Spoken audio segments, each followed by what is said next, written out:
Asato ma sadgamaya tamaso ma jyotirgamaya mrityurma amritam gamaya. Om Shanti Shanti Shanti. Om, lead us from the unreal to the real. Lead us from darkness unto light. Lead us from death to immortality. Om, peace, peace, peace.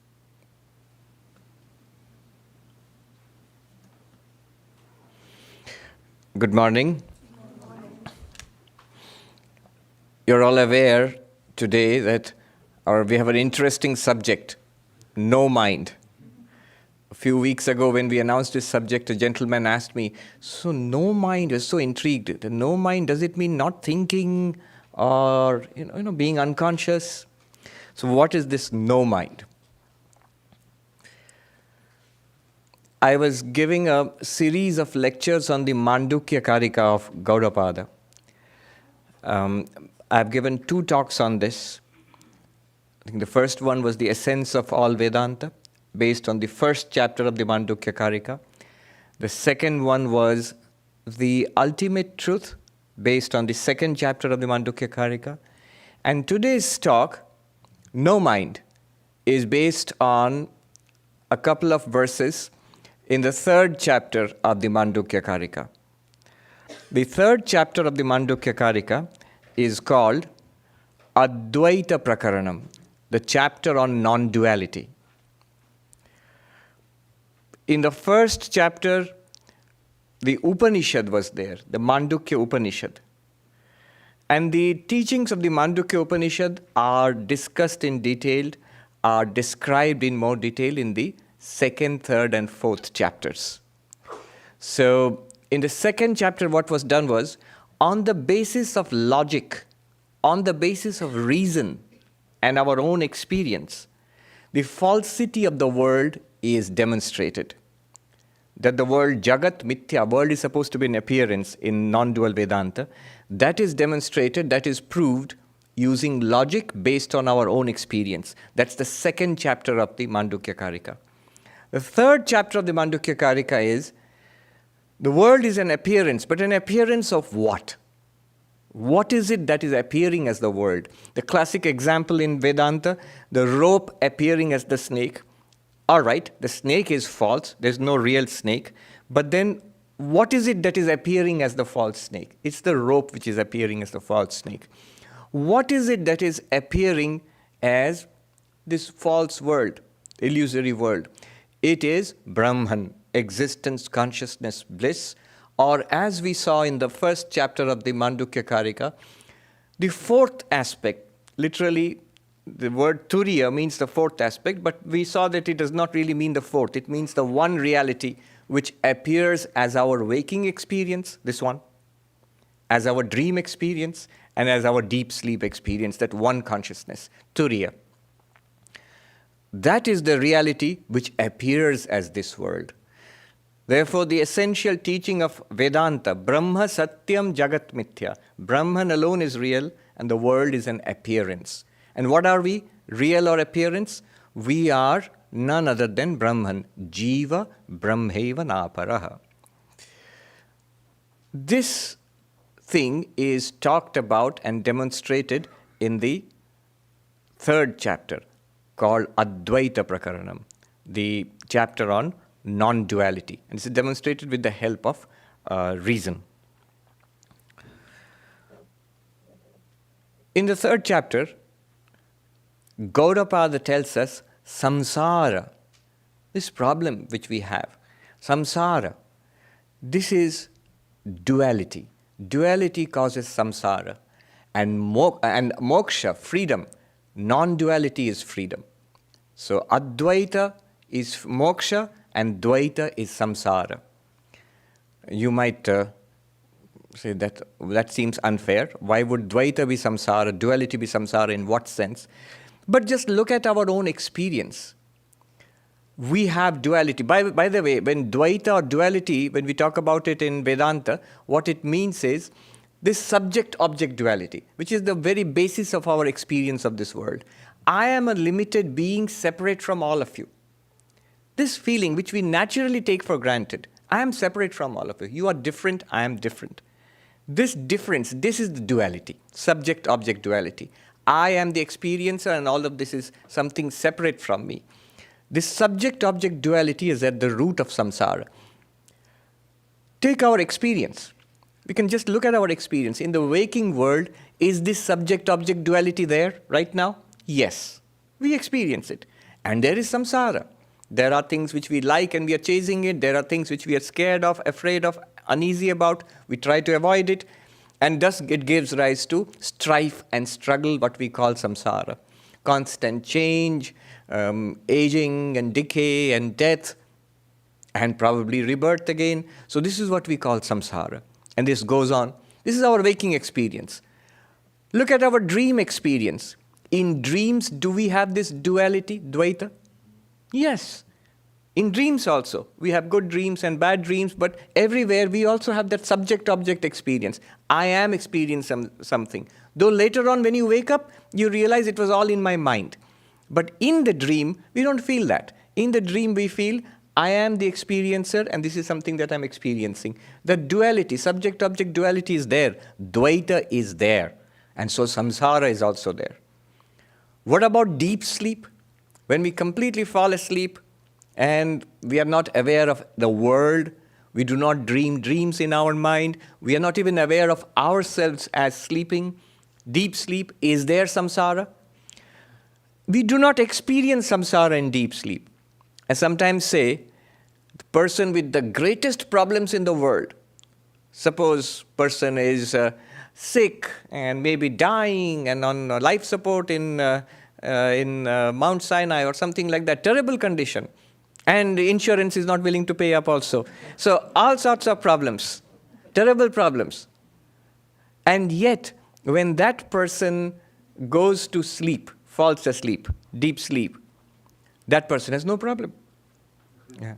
In deep sleep, even the sickest person on life support in Mount Sinai has absolutely no problem. So samsara, the sufferings of samsara are not there in deep sleep. Notice something, in deep sleep the duality is also not experienced.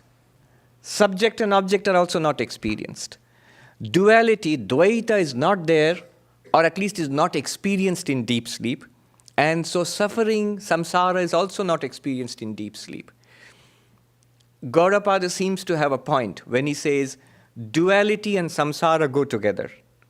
And non-duality, where there is no subject and object, is freedom from samsara. But does that mean we have to fall asleep and stay asleep? That doesn't seem to be a solution. Though it's not as silly as it sounds, because a lot of people try to take that route. What else is, drinking, taking drugs, trying to forget our sorrows? It's basically to stop this experience of samsara. But that is no route. That is not, even Gaudapada says, actually, samsara is also there. Duality is also there in deep sleep. In what form? He says in the seed form, bijavastha. After all, deep sleep, we wake. We come out of deep sleep. And again, samsara comes back. The same body, the same physical problems, the same financial problems, relationship problems, all of them again come back. Which means in deep sleep, the problem was there, not experienced as such in deep sleep, but in the seed form, like a computer being switched off. When you switch it on, all the data is still there. Good and the bad, everything is still stored there. It all comes back. So deep sleep is no permanent solution. Then Gaudapada, how do we solve this problem of samsara, of duality? Even Shankaracharya in his introduction to the Mandukya Karika, he says, Rogartasya roga nivritti eva swasthata. Just as for a sick person, we seem to be on the Mount Sinai example again. Shankaracharya, 1400 years ago, he gives the same example. Just as for a sick person, curing the disease is attainment of health. Health is basically getting rid of the disease. Health is the natural state. Similarly, he says, the cessation of duality, that non-duality, which is the cessation of duality, that is liberation. Duality is bondage, Dvaita is bondage, and Advaita, non-duality, is liberation. He says, the duality of what kind? When the rope appears as the snake, and we realize the snake is nothing other than the rope. That means, in a sense, the snake sort of, in a way you can say, it merges back into the rope. Actually, there was no snake. There was a misperception. In the same way, when non-duality is misperceived as a dual universe, samsara is there. When we realize the non-duality here and now, samsara is not there. So Shankaracharya also agrees. Duality, samsara, non-duality, moksha, liberation. So how do we go about it? In the 3rd chapter, 31st verse, Gaudapada Acharya, who is, by the way, Shankaracharya's teacher's teacher.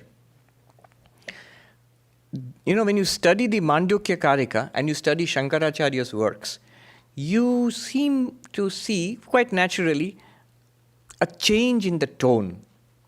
Gaudapada seems to be much more extreme, what you might call hardcore non-dualist.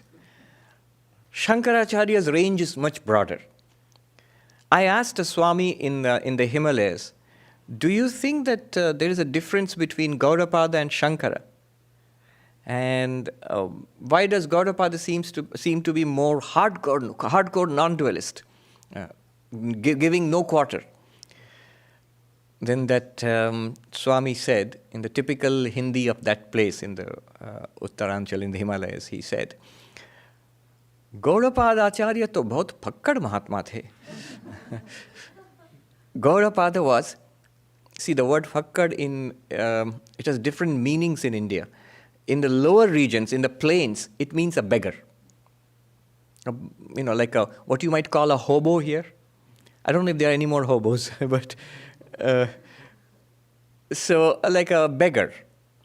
But higher up in the Himalayas, a fakkad Mahatma is a monk who is a kind of a daredevil, you know, who doesn't care for the world, is completely dependent on God, and absolutely has no care for the samsara of this world at all. So he says Gaudapada was like that, didn't care for anything. And then I said, then what about Shankaracharya? He said, Shankaracharya to Jagat Guru the na. Shankaracharya was a world teacher. So he had to carry everybody along. So his approach is a much more universal approach. We may think Shankaracharya is very non-dualistic, but actually several steps ahead of him is his guru's guru, Gaudapada Acharya. So Gaudapada points out something interesting in the 3rd chapter of the Mandukya Karika. He says, notice one thing. Duality is linked to the functioning of the mind. Where there is mind, there is duality. Where there is no mind, there is non-duality. There's a beautiful verse. He says, Mano drishyam idam dvaitam yat kinchit sacharacharam manaso hyamani bhave dvaitam naivopalabhyate. A beautiful verse which means this world is a projection of the mind or is experienced by the mind. This world, the word he uses is this duality. This duality is projected or experienced by the mind. What does he mean by duality? Yat kinchit sacharacharam. Anything what you see in this universe, moving and unmoving, living and non-living, everything is duality. This is experienced by the mind. Then, when the mind becomes no mind, manaso hi amanibhava. So he has this very beautiful phrase, amanibhava. It means the no mind state of the mind. No mind state, amanibhava. Then what happens? Dvaitam naivopalabhyate. Duality is no longer cognized. The words are very carefully chosen. He does not say duality is not experienced anymore. Upalabhyate. This is difficult to translate. It's a very loaded term in Sanskrit. Dvaitam naiva upalabhyate. But the basic idea we get from here is mind and no mind, this concept of no mind. When the mind becomes no mind, no more duality, non-duality, and no more samsara, moksha. So the problem of moksha and samsara, liberation from samsara, is actually the problem of Dvaita and Advaita, duality and non-duality. The problem of duality and non-duality is further reduced to the problem of mind, no mind. Amanibhava. So what is this no mind? What is this no mind? Is it, clearly we saw when the mind does not function in deep sleep, there seems to be no duality. But then Gaudapada himself points out, the seed of duality is there in deep sleep because you wake out of deep sleep. And all of the things which you see in samsara are very much present there because they come back. If they didn't, every morning you would wake up fresh, completely blank, hard disk wiped out. Yeah. There was a cinema about this, Hollywood. I didn't see it, but I had read the review about it. That really struck me many, many years ago. It is called the eternal sunshine of the spotless mind. The eternal sunshine of the spotless mind, of a person who forgets everything and then wakes up fresh. So that would, but that does not happen. Every day we wake up with all the knowledge of the past. So the seed of the waking samsara is there in deep sleep. Deep sleep is not a solution. Then what is a solution? What about meditation, samadhi? The path of samadhi, the yogis, the Patanjali yogis, Raja yogis, what they do is, they say, yes, this samsara has to be wiped out. How does it have to be wiped out? When the mind is no mind, when you meditate, and all the modifications of the mind settle down, the world will not be perceived. There's a very important principle to grasp here. This is not what Gaudapada says. We are going to cut this down. But there's a very important principle to grasp here, which is very practical for our lives. I'll tell you something.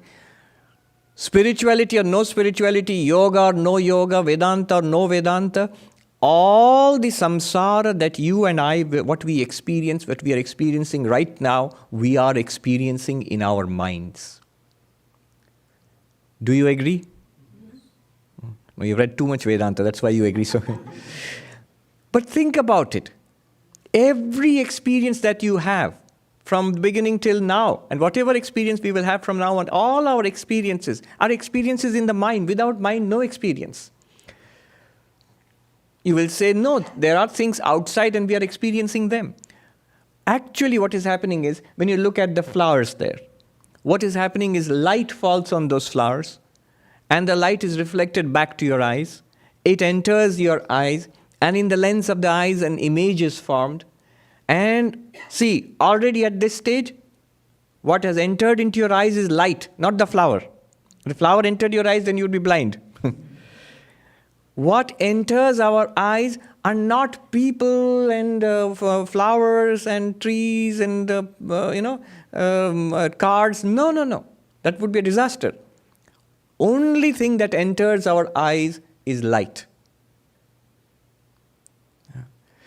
And then what happens? The light, it forms an image there, and then the image is, from there it is transferred to not light, electrical impulses in the neurons. There are neurochemicals which are working, and they generate little bursts of electricity between the synapses of the neurons, and that is transmitted from the optic nerves to the certain centers in the brain. So when it reaches the brain, no flower, not even light, not even an image, bursts, tiny, tiny bursts of electricity. That's what reaches the brain. And somehow from that, how we don't know. Neuroscientists also don't know. Just up to that point, they are beginning to understand a lot. But from that point onwards, it still is a mystery. How is that little bit of electricity reconstituted back into the living experience of a flower? Where? In your mind. So far, nobody in the world will dispute it. Even the most hardcore materialist, reductionist will say, yes, this is what is happening. We can't dispute that. Nobody says that actually a flower enters into your mind there. No. It is presented to your mind, to your consciousness as this flower. So this flower which you are seeing right now, you're seeing it in your mind. This flower is nothing but your mind, vritti, a thought in your mind. All of samsara, your most beloved person, the most annoying person you know, the best of experiences, the most miserable of experiences, all of them are in your mind. You say, no, they are outside and they are being represented in your mind. All right, that's a particular point, philosophical point of view. Representationism. That is one kind of philosophical point of view. But nobody will deny what you are experiencing in the mind. So what is the great secret that we can learn from this? Again, not our main subject today, but worthwhile learning this. Therefore, the quality of our experience depends on the mind, not really on the world outside. Our natural reaction, our natural way of trying to make our lives better is to trying to change the objective, things outside.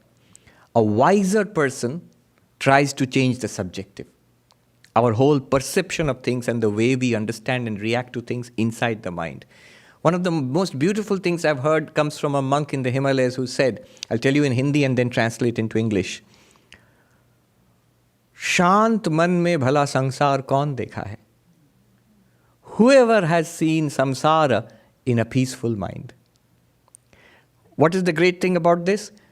Normally we think just the opposite. My mind is restless because samsara makes me restless. This monk says, you have samsara because your mind is restless. If your mind were peaceful, in the same situation, a person with peaceful mind will experience at least less suffering. Not that everything will go away, but suffering will definitely be less. Good deal of our suffering is our own contribution of our own minds. Again, I'm going a little off track, but it's worth mentioning here. A few years back, I attended a medical conference, not as a doctor, but I was invited to speak. The conference was on pain, and management of pain.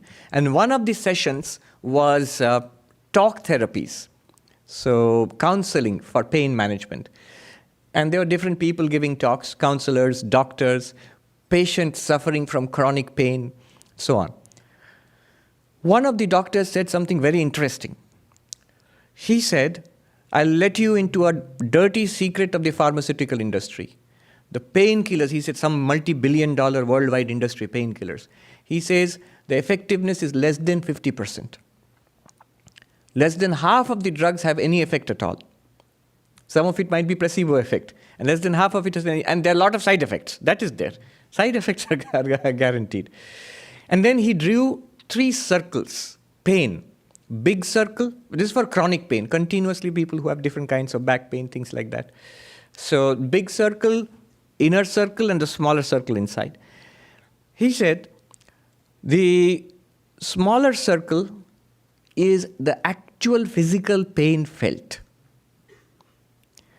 And the bigger circle is the circle around it is the expectation of pain. Oh, it's going to hurt again, it's going to hurt again, it's going to be uneasy. The mental uneasiness and misery coming out of the pain, that is the bigger circle. That accounts for more of the total suffering than the actual physical pain. And the much bigger circle again around it are all the associated social problems that I cannot go such and such place because I will have this pain, things like that. Many other things which are felt to be disabilities. So a good deal, he says, about 70 to 80% of our discomfort and suffering is contributed by our own minds. Only 20 to 30% is the actual physical pain. And the medicines, if they could work, they could only reduce that actual physical pain. They will not address the thinking of our minds. And even there also medicines don't work half the time. So anyway, back to the thing that our minds, samsara, a good deal of samsara is in the mind. The mind can be made into no mind. The yogi's solution is chitta vritti nirodha. Calm down the mind. When the mind is absolutely still, no samsara. So they call it samadhi. And they have 8 steps. In Patanjali Yoga Sutra, you will see yama and niyama, the moral disciplines, then how to sit steady. If you want to make the mind steady, the body must be steady. People are so restless. I met this young student a couple of years back, brilliant, going to one of the Ivy League universities, and his parents introduced him. Very nice young man. But what I saw, he couldn't sit still. Even while standing and talking to me, he was jumping around. Steady. The mind has been compared to, you have a bowl with water in it. If you shake the bowl ever so little, the water will splash out. So imagine how steady you have to keep the bowl. Our bodies are always trembling and moving. One Olympic, the rifle shooting, he had written an article. He said we are not generally aware of how much our bodies are moving. It's only when you have to keep your body very, very still for the target shooting. Because a little trembling of the hand also can throw the bullet off several feet at the end of the target. So they have to be very still. And it's interesting to note that at the moment of releasing the bullet, they have to hold their breath. So pranayama. Yes, literally, they have to control the breathing. Now, asana, first how to sit steady, then pranayama, how to control the breath. Why breath? Because it steadies the body and the mind. The breath is the link between, it's a subtle link between body and mind, the breath. So control of the breath, then pratyahara, withdrawing the senses from the world outside, from their engagement in the world outside. Then dharana, dhyana, samadhi, deeper and deeper focus. First there is savikalpa samadhi, or in yoga system, sampragyata samadhi. And then finally, nirvikalpa samadhi or asampragyata samadhi, when the mind is absolutely still. What do you get out of it? When the mind is absolutely still, they say, you see the witness, the real self beyond the mind becomes clear. So that's the yogi's approach. Shut down the mind. That's the yogi's approach. Gaudapada does not agree. No mind is not thinking.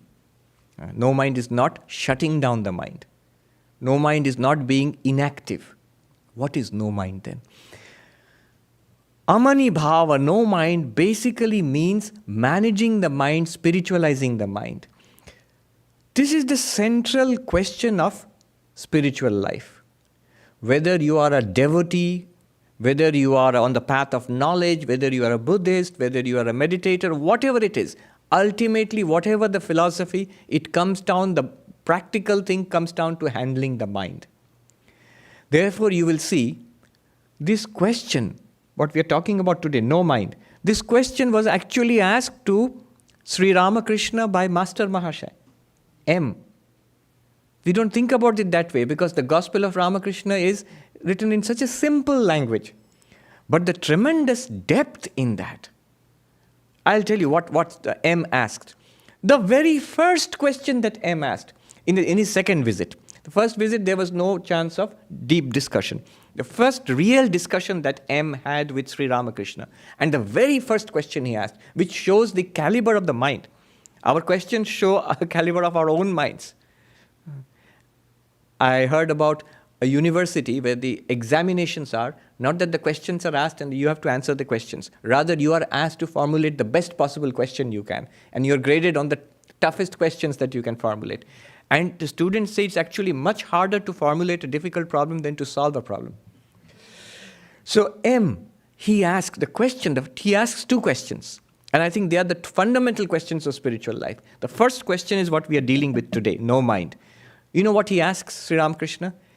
He says in Bengali, Ishware mon ki kore hai. How can I fix my mind on God? Why is that simple question? But why is that question so deep? Because if he asks, how can I attain liberation? How can I find God? Sri Ramakrishna is going to tell him, think about God all the time. Now that's easier said than done. The real question is, how do I think about God all the time? How do I fix my mind on God? He'll say, love God. Sri Ramakrishna's Often was said, Vakulata holei habe. If you have intense desire for God, if intense longing for God, you will realize God, you will become enlightened.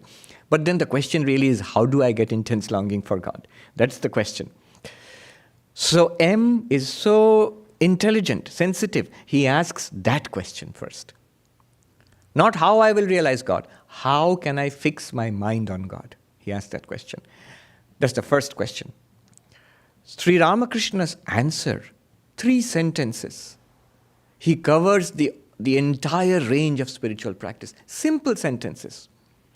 He says, sing the glories of God, take the names of God. Ishwara naam gun gan korbe. Bhakti yoga, the path of bhakti. In one sentence. Then he says, dhyan korbe mone bone kone. Meditate. Meditate how? Where? Meditate in your mind, meditate in a corner, meditate in the forest. Why? Which he means in a secluded location. You can't get you can get Central Park here, of course, but not very good for meditation. I tried it. It's actually easier to meditate in this hall here than in Central Park.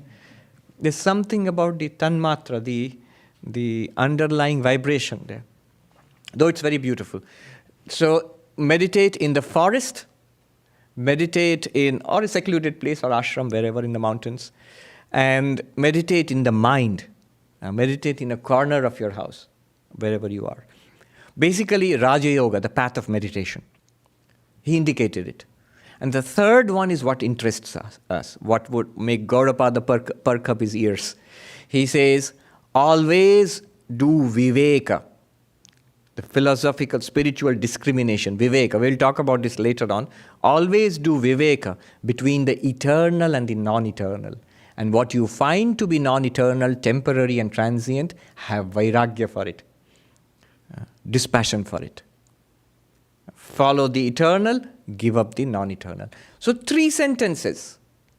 Bhakti Yoga, Raja Yoga, Jnana Yoga. You see the essence, he has indicated. And in such simple language, in the most ordinary Bengali, you'll think that I knew that. It is nothing very great about it. But he has given you just hold on to that, you will realize God. That's just enough. Exactly what M asked, that is the answer he has given.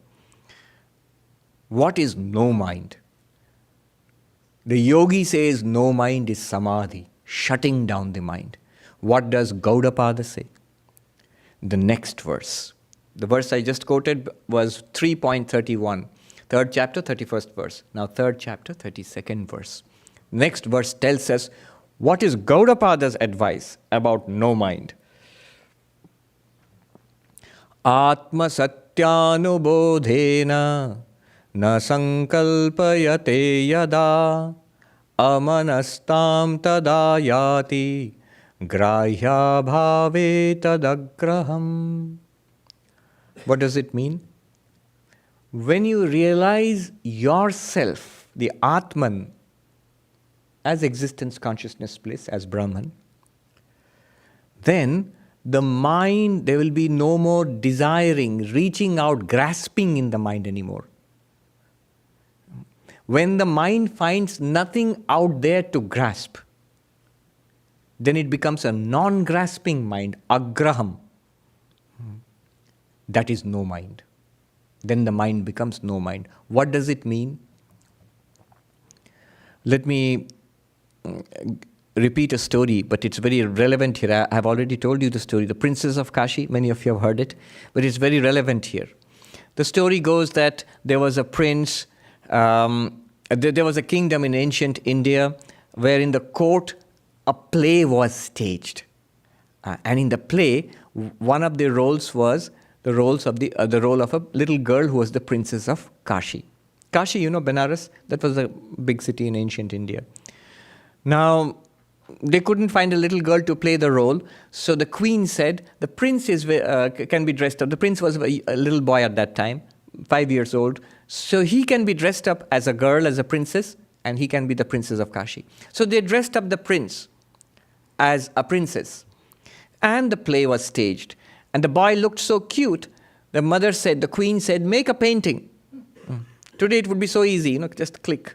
But selfie or something. But make a painting. And the court painter made a painting, a portrait of the boy dressed as the Princess of Kashi.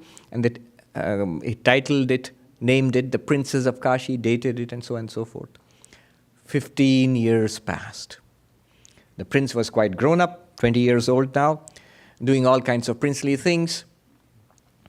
And then one day he was exploring the palace, and he goes into one of the old storage rooms underground, and he looks around the old stuff, and he discovers this old painting, wipes the dust off it, and sees the Princess of Kashi, and says, oh, she's about my age. Look at the date. So she must be as old as me. And he falls in love with her. And he says, this is the princess I want to marry. Unless I marry this princess, I will never be happy in life again. A royal wedding recently. But he's shy. He can't tell his mother or his father, the king or the queen. And they notice something is wrong with their son, because he is moping and he doesn't seem to be interested in anything anymore. Finally, a wise minister goes and asks him, what ails you, prince? You can confide in me. And the prince says, well, what can I tell you? I am in love. Very good. Who is she? Oh, she's the Princess of Kashi. Good, a princess. Perfect. That's very good. Where did you meet her? I haven't met her. I've seen her picture. A picture. Very good. Where is the picture? Well, it's down there. It's I'll show you. It's an old picture. It was painted when she was 5 years old. The date says many years ago, 15 years ago. Then the minister says, wait a minute, old picture and the Princess of Kashi. Can you take me to that picture? And the prince takes him down into that cellar and shows him the painting. And the minister sees that and tells the prince, you need to sit down for this. That is not the Princess of Kashi. So whoever she is, I'll marry her. No, prince. Many years ago, there was this drama staged. A play was staged in the court, and we needed to have a person who would play the Princess of Kashi, and we found you to be the perfect one to play the Princess of Kashi, so you are that thou art. Tattvamasi. And the prince sits down. And now what happens to the desire in the prince's mind? It is called in Sanskrit sankalpa. I want this. What happens to the desire? It disappears immediately. Why did it disappear? Because he could not fulfill it, because the Princess of Kashi, it does not exist apart from him. He alone is the Princess of Kashi and always has been. This idea of duality, something apart from him which is nice and which he wants, this led to the sankalpa in the mind. And that sankalpa, that desire, I want this. It could be the other way around also, something bad, I want to avoid this. I want to get this, I want to avoid this. Raga dvesha. This is at the root of samsara. His sankalpa disappeared immediately. Why did it disappear? Because duality, Advaita disappeared. There is no second thing, no person called Princess of Kashi apart from me. This is what the prince realized. Advaita, duality disappeared. The moment duality disappeared, sankalpa in the mind also disappeared. That there is something out there which I have to achieve or get. No, it is me. And when the sankalpa is gone, raga, dvesha, attraction, repulsion is gone, it is me alone. What is there in me to be gotten rid of, or what is there in me to be achieved? It's always there with me. I am myself. So when the duality goes, merges back into the non-dual self, the sankalpa, it's a very beautiful story actually. It applies so directly to this. He says, when the reality is understood, atma satyanubodhena, na sankalpayate yada, when one realizes the truth about oneself, that the Princess of Kashi is none other than me, then the mind does not do a sankalpa, that I want this. Why? Grahya bhave. Because there is no separate reality to grasp. Tadagraham, the mind becomes non-grasping. This non-grasping, ever-free mind, he says, amanastam tadayati. This is no mind. This is no mind. And this is freedom. Look, the difference here is, the prince still has his eyes open. The yogi would have said, don't look at the Princess of Kashi. Keep your eyes closed. If you don't think about it, it will be all right. The non-dualist Advaitin says, keep your eyes open. Experience the world as it is, but rooted in the knowledge of the self, that I am the non-dual self. This entire world shining forth. This world is your Princess of Kashi. This world, yes, this is your Princess of Kashi. The good and the bad, all of it is you. Not the slightest difference between you. By you I mean the real you. That's why Gaudapada first said, Atma Satyanubodhena. Once you realize the truth about yourself. After that, not as a body and mind. Then everybody else is a body. If you are a body, everybody else is a body also. If you are a person, everybody else is a person also.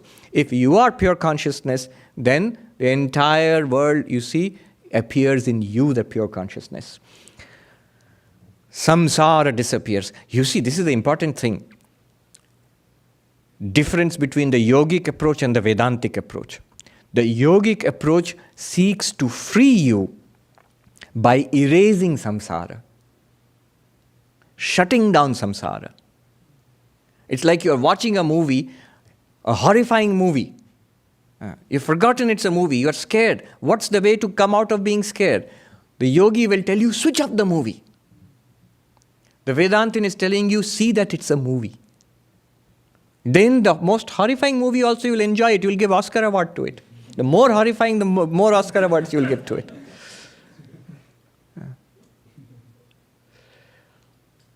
Atma Satyanubodhena. Samsara goes away. One Swami said, very interestingly, that Advaita bhala व्यवहार मिटाने के लिए नहीं. Non-duality, Advaita, is not meant for wiping out your activities in this world or for destroying your life in this world. Oh no. Then what is an Advaita? What does it do? In Hindi he said, Advaita आपको व्यवहार में निर्बाध बना देता है. Makes you absolutely limitless and freeless and limitless and free. Limitless and free in your life. Right now we are limited. I am different from you. This is limit. My life is limited. I was born in such and such time. I'm going to die after some time. My capacities are limited. I'm a tiny being in the vastness of time and space. What Advaita does is, it shows you the entire vastness of time and space is nothing other than you. You are the infinite consciousness in which the entire universe appears. How does it do that? How does it do that? How can you see God with eyes open? Kabir, he says, Khule nain dekhu sahab ko. I shall see my Lord, my beloved Lord, with open eyes, not just in meditation, with open eyes. Sri Ramakrishna says, Chok bandu kurli tini achin, chok khulle tini nahi. You can see God only with closed eyes. You cannot see God with open eyes. What kind of God it is? That if just closing the eyelids, then only God is there. If you open your eyelids, God goes away. It's a very weak kind of God. Can't you see God with open eyes? This seeing God with open eyes, which Sri Ramakrishna talks about. This seeing, Sahab ko dekho khule nayan, with open eyes do I behold my beloved. That is Kabir. Just by the way, next week on Friday at 7:30 to 8:30, we have a wonderful event. Prahlad Singh Tipania, if you look him up on YouTube, he's a new sensation, I think, in India, who sings Kabir bhajans. A very natural, very spiritual man. With his team, he's going to come here for 1 hour. He's going to perform, and there's going to be a professor she's from the Harvard Divinity School. She's going to help us with the translations and guide us through it. So, very wonderful event. Same Kabir. So, how do we do that? The answer is, Gaudapada says, Viveka. What is Viveka? Look at the answer given by the yogi. The yogi says Samadhi. The Advaita, non-dualist, says Viveka. This spiritual discrimination Sri Ramakrishna said, always discriminate, separate the eternal and the non-eternal. How do you do that? Gaudapada says, even the name Vivekananda, that comes from that, Viveka. Viveka is the peculiar method of non-dualism. There is a beautiful verse to Vivekananda, which goes this way.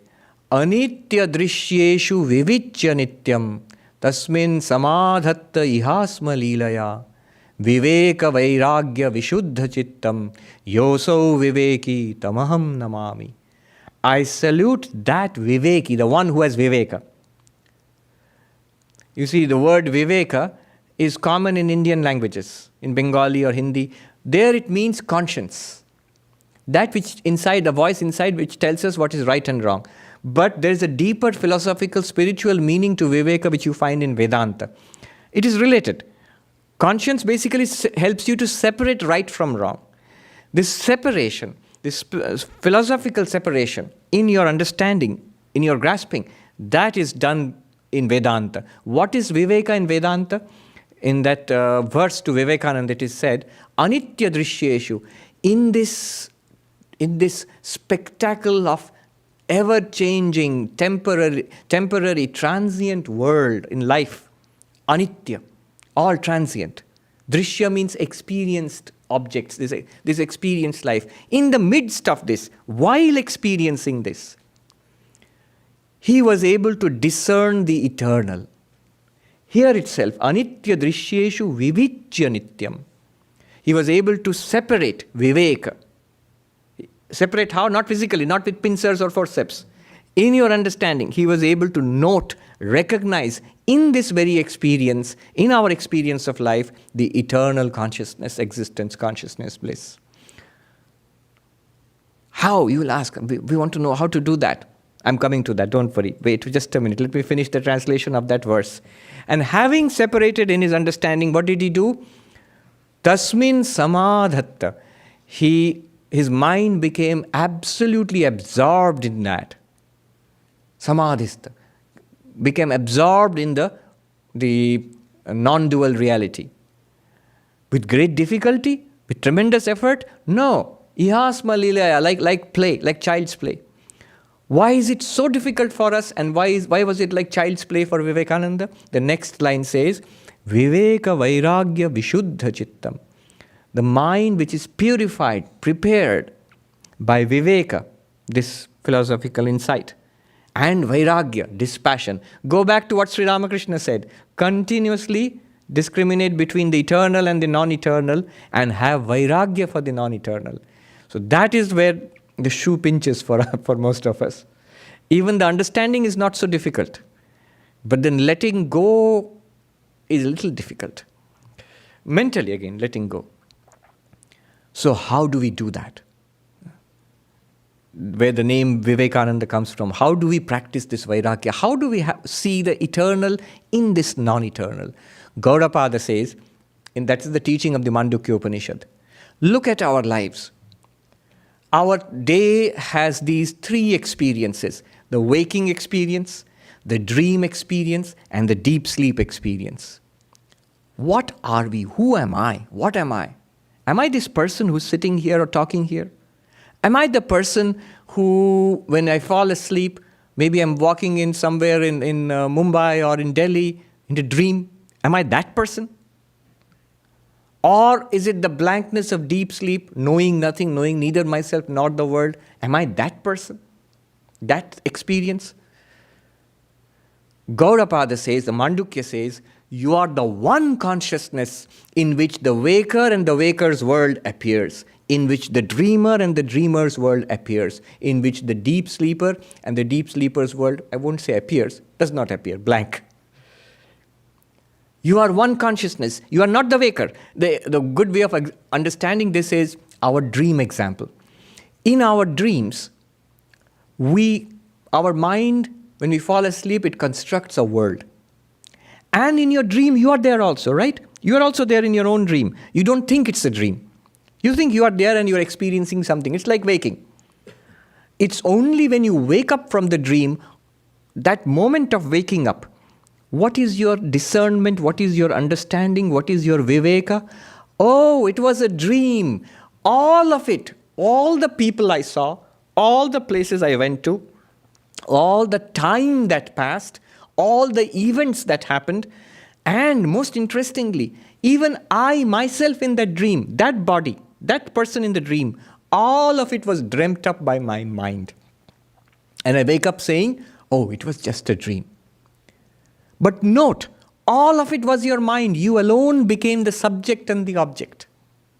You alone became the good and the bad.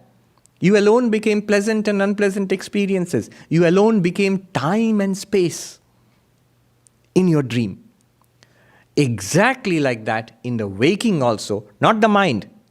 It is consciousness alone which appears as the waking experiencer, you the subject right now, what you think yourself to be, and your world, this world.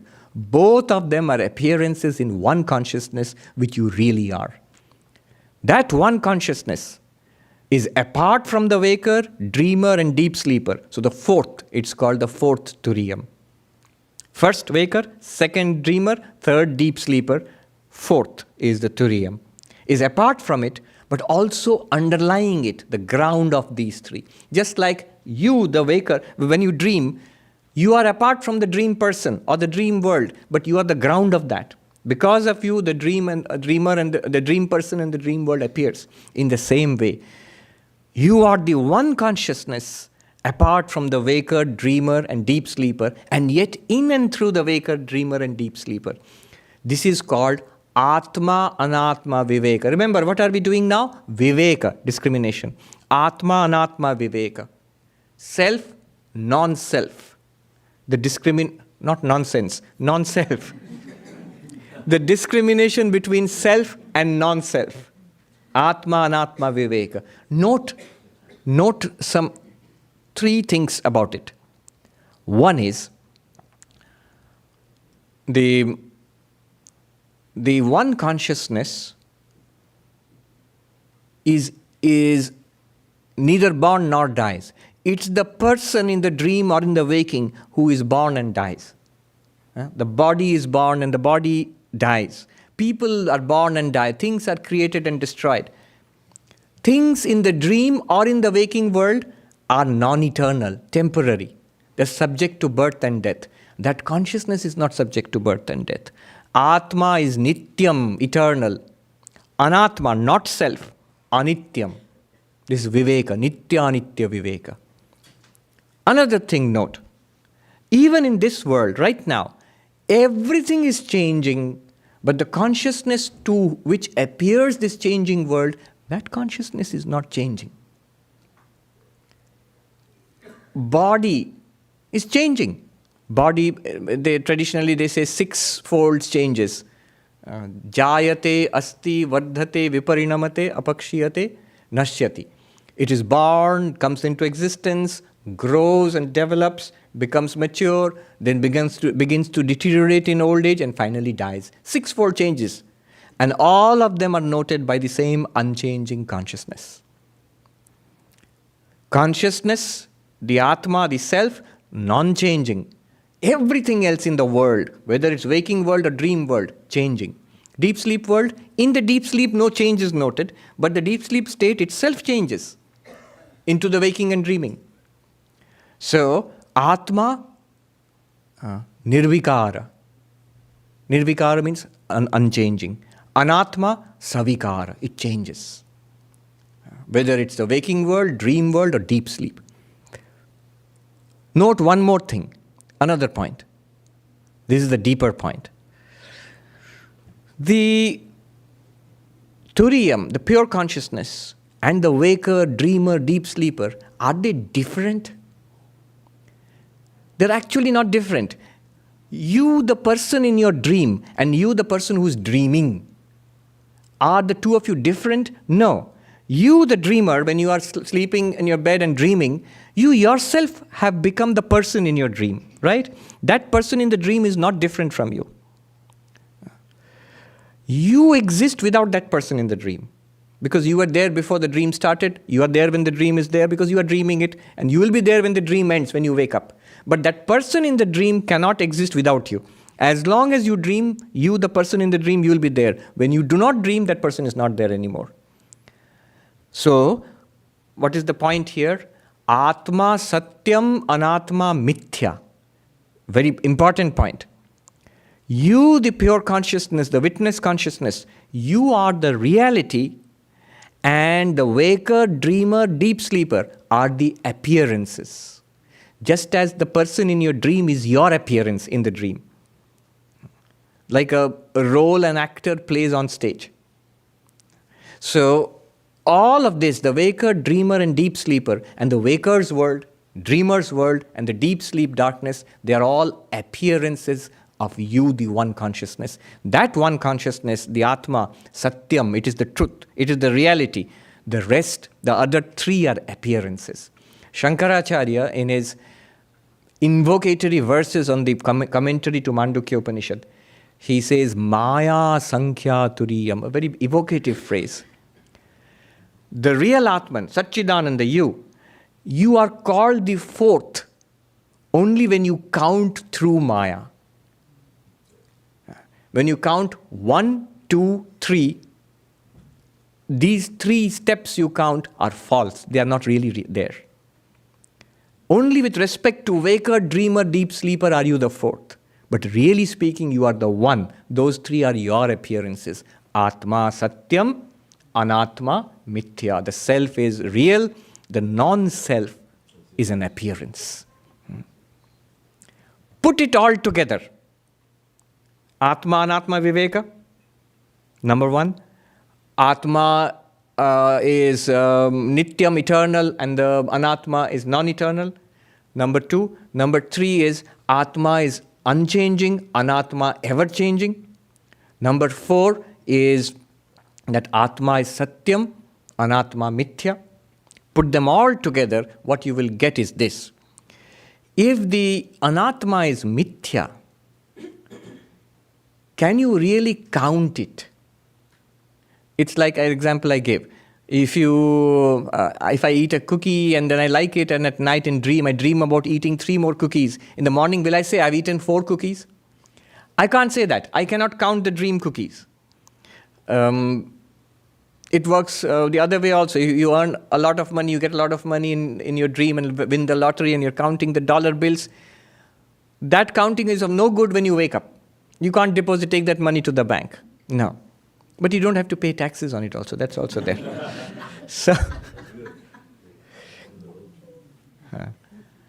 you cannot count the false along with the real. You cannot count the appearance along with the reality. The two cannot be counted together. I give the example of the ornaments made of gold. So a necklace or a bangle or a ring made of gold, and gold itself. So if there are 3 ornaments, and then somebody mentions gold, so does it become 4? No. Gold is the one reality, and the 3 are appearances of that one reality. You cannot count the 3 ornaments along with gold, because gold is the reality of those 3 ornaments. If you cannot count waker, dreamer, and deep sleeper and their universes along with the Turiyam, then Turiyam becomes one without a second. Ekam eva dvitiyam. One without a second. Without a second, if you put it in Sanskrit, it means Advaita. Without a second, if you put it in Sanskrit, it means Advaita. So you are Advaita. When you realize this, amanastam tadayati, the mind becomes without sankalpa, it becomes no mind. It still works. You can see the world. You can experience the world. You can use the mind. You can do everything. But like the Princess of Kashi, you know it's not a separate reality out there which I have to chase or I have to be afraid of. You become fearless. You attain to fearlessness. Fearlessness is in fact the sign of enlightenment. When Janaka attained enlightenment, his guru told him, Abhayam vai praptosi Janaka. He didn't say you have become enlightened. He said you have become fearless. You become fearless. So, this is the meaning of no mind. This no mind does not force you to sit in meditation. You can sit in meditation. In fact, if you concentrate deeply upon this turiyam, the self, the mind will go into samadhi. So samadhi is not excluded from Gaudapada's definition of no mind. It is there. But it's not a kind of God or reality which you have only with closed eyes. You can as well experience it with open eyes. The prince does not have to close his eyes. The prince can open his eyes and see the portrait of the Princess of Kashi, and it looks different, it is called something different, and yet he knows it is I. Aham Brahmasmi. I am all of this indeed. Even with open eyes, even talking, walking, doing one's job in life, living a perfectly ordinary life. It won't be an ordinary life really. Internally it will be an extraordinary life. But that is possible. God is available not only in samadhi. One Swami in the Himalayas, humorously he said, if the yogi thinks God is available only in nirvikalpa samadhi, when you sit in meditation, world is shut out, I forget my body, I forget the world, then God will somehow pop into existence. So that Swami, he put it in Hindi, I'll translate for you. He said, Lo, apne pyare ko samadhi ke jail khane mein band kar diya. Look, now you have put your beloved Lord, you have put your beloved Lord into the jail, into the prison of samadhi, and locked it and thrown away the key. Because God is available only in samadhi. If I cannot reach samadhi, I cannot reach God. In mystic trance, in mystic absorption, certainly God is available there, but also here, also now. Just today we were reading Sri Ramakrishna. Somebody asked Sri Ramakrishna, why can't I see God? What prevents me from seeing God? And Sri Ramakrishna, in a simple way, sitting on the cot, he took his towel, in Bengali gamcha, and put it on his face. He says, now you cannot see my face? Yes, because of the towel. And remove the towel, you can see my face now? Yes. Just like that, because of our ignorance, we cannot see God. God is, he says the next, God is everywhere, here and right now. It is because of my ignorance that I cannot see God. This ignorance is removed by viveka. Then with eyes open or with eyes closed, the same reality. It's always there. This teaching, Gaudapada gives it a beautiful name, Asparsha Yoga, the yoga of no contact. The yoga of no contact, Asparsha Yoga. Swami Ranganathanandaji, the 13th president of our order, he was fond of this term. He used to call it Advaita Vedanta is Asparsha Yoga. It's also a yoga, a spiritual path. But what kind of spiritual path? A unique spiritual path, which is called the path of no contact. Why the path of no contact? Because, you see, Brahman and the world are not enemies. The real and the false are not enemies. You might think that reality and falsity are enemies. No. What is an enemy of falsity is the knowledge of reality. You see, the false snake and the real rope are not enemies. They are not contradictory. It is because of the real rope that we can mistake it and see it as a snake. The desert is not an enemy of the mirage water. It is because the desert exists that we have the illusion of a mirage water. What contradicts the mirage, the water in the mirage, or what contradicts the false snake? Our knowledge that it is a rope, our knowledge that it's a mirage, it's not really water, that contradicts. So knowledge of reality is the enemy of falsity. But reality as such is not the enemy of falsity. In fact, reality is very kind. It tells falsity, you come and settle down here, I have no problem. Make your house here. After all, if it is true that Vedanta is at all true, then we are Brahman when? Now. So after realization certainly, but before realization you are not Brahman, you are Brahman right now. What is this world? It is Brahman, it is the absolute right now. But there is nowhere, we have no idea about the absolute. Brahman, the absolute right now, is the ground of the appearance of this world. This world appearance has no enmity with Brahman. It is because of Brahman that this world is appearing. It is because of Brahman that we have samsara. The knowledge of Brahman is the enemy of samsara. Brahma-jnana is the enemy of samsara, not Brahman itself. Brahman itself has no enmity with samsara. Why? Because there is no real contact between Brahman and samsara. Samsara cannot disturb Brahman. Samsara cannot harm Brahman. The rope, the false snake cannot harm the rope. Does the rope become poisonous because of the false snake? No. Shankaracharya says, the water in the mirage, in Sanskrit, Marumarichika, the water in the mirage, all the water in the mirage is not sufficient to wet even a single grain of sand in the desert. Right? Because it's not really there. So the appearance, the false world cannot do any harm to you, the real you. Because there is no point of contact between reality and falsity. Because reality is all that exists. If two things exist, then there is a question of contact. If two things exist, but two things do not exist, it only seems to be two because when you try to enlighten a person, when you give a teaching, the person knows the world. Then you have to introduce something called God. And then finally show that it is God alone which is appearing as you and the world. But first it seems there are two things now, world and God. Person knows, I am body and mind. Then you have to introduce something called Atma, self. Then the person thinks, okay, this is not the self, there is something called the self. But after enlightenment, that self alone appears as body and mind. Don't you alone appear as the dreamer's body and the dream person in the dream? All of that is you alone. So it is actually one reality. And the feeling of two, it is an in-between interim stage. The example which I gave about the pot and the clay and the pot. First there is a pot. And then we are told that the constituent of this pot is clay. There is a cause, a material cause of this pot, and that is called clay. At this point, you will start thinking there are two things. There is a pot and there is clay. Then you examine the pot and you find top to bottom, inside, outside, it's all clay. In fact, you are hard-pressed to find anything called pot. Because every real thing there is clay. Every bit of it is clay. There is no such separate thing as pot. And finally you realize it is clay and clay alone. Pot is a name, it's a form, it's a particular use, nama rupa vyavahara.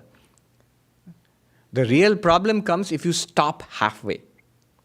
If you're told, here is a pot, and there's a reality called clay, then you start thinking, okay, there's a pot and clay. Then you are in trouble. Alan Watts calls it, the clay pot theory becomes the crackpot theory. Why? If you stop at this point, what happens is, then you are all the time searching for some God somewhere, which is the cause of this universe. Or when you look inside, like the Hindu dualists, the Nayayikas do, body, mind, and some self, some Atma is there separately. You keep searching. So clay pot theory becomes crackpot theory then. That is the problem. If you stop at this point, that is why the yogis say you have to blank out the world to realize the self. Because they think there are two things. You have to shut your eyes to do you really have to shut your eyes to this lectern to see the wood here? If I say, see the podium, say, yes, Swami. If I say, see the wood here, you'll say, yes, Swami, it's pretty easy. Do you have to shut your eyes to see the wood? No. To see the waves in the ocean, go to the beach? Yes, with open eyes. To see the water, do you have to shut your eyes? No. With open eyes, you can see the water. It's a change in paradigm. It's a change in your understanding. The shift is internal.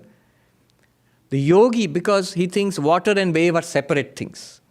Gold and ornaments are separate things. You have to shut your eyes, then you can see the reality. So I'll end with a beautiful verse, Asparsha Yoga. That now we understand why it is called no contact. Because there's one reality. Does the clay ever come in contact with the pot?